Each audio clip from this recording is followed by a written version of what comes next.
Gaueko 8:48 minutu, Lasok pronostikoak beteta 22 eta 18 irabazi zion Eri Jakari atzo Gernikako Santanape pilotalekoan jokatutako lauterdiko San Fermin torneoko final laurdenetako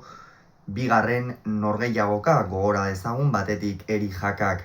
oporretara joan aurretik buruz-buruko txapelketako finalaren bezperan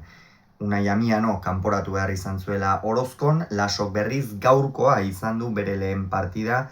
atzokoa barkatu, eta gainera esan behar da, Bizkarreta Gerendiengo pilotariarentzat aurtengo txapelketa hau berezia dela, ez? Nafarra izanik eta kontuan izan da gainera joan den urtean ez zuela jokatzerik izan ebakuntza horren ondorioz, urten ilusio eta asmo bereziarekin ekina izango dio txapelketari. Hasiera gogorra eta ona izan da, bi pilotariak ikusi ditugu elkarri min egin nahian, batez ere Eri Jaka Lasori ezkerrera jokatzen, eta Eri Jakak, ematen zuen hasieran funtsezkoa zen, Laso zen favorito, eta funtsezkoa zen Jakarentzat hasiera mintzat markagailuan ez ihes egitea Unai Lasok, hori lortu zuen, nolabait Lizartzako aurrelariak, eta gainera asko jokatu zion ezkerrera Lasori, eta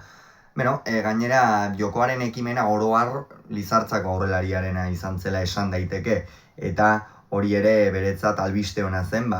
ekimena berea izatea, ez ala ere Unai Laso badakigu zenolako defentsa duen, zenolako pilotaria den, eta hori atzokoan ere erakutsi zuen, ez hainbat unetan. Hala ere, 12:05 aurreratu zen Laso, baina buruz-burukoa, lauterdikoa aldakorrak dira, boladaka joaten dira, eta Eri Jakak ez zuen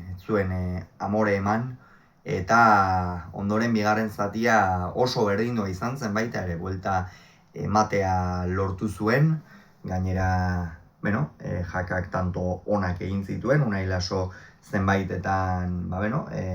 akatsak egiten, eta ikusi genuen, baita ere, aipatu behar da Unai Lasok min handia egin zuela Ormabiko, lege zaharreko Ormabikoekin, ez? Hor kantxa erdian eta apur bat kantxa ezkerraldean edo pilota harrapatzen zuenean hor askotan saiatu zen jokaldi hori egiten, eta hainbatetan ere ongi irten zitzaion Lasori, eta hori funtsezkoa izan zen, ez? Unaientzat. Eta, 17 ere berdindu zuten,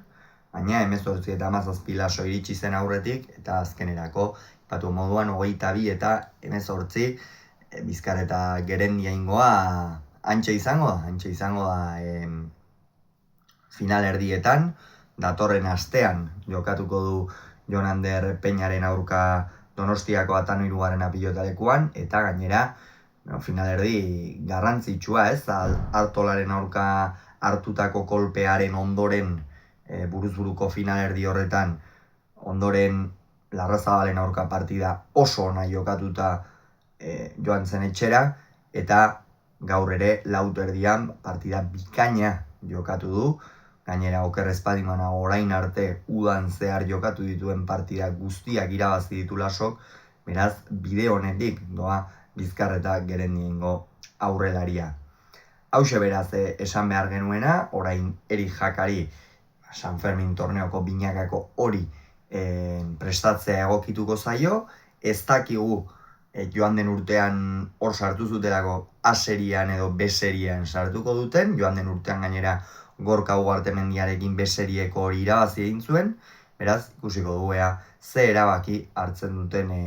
baikoko teknikariek. Gogoratu, Lasoko 22, Jakak 18, Gernikan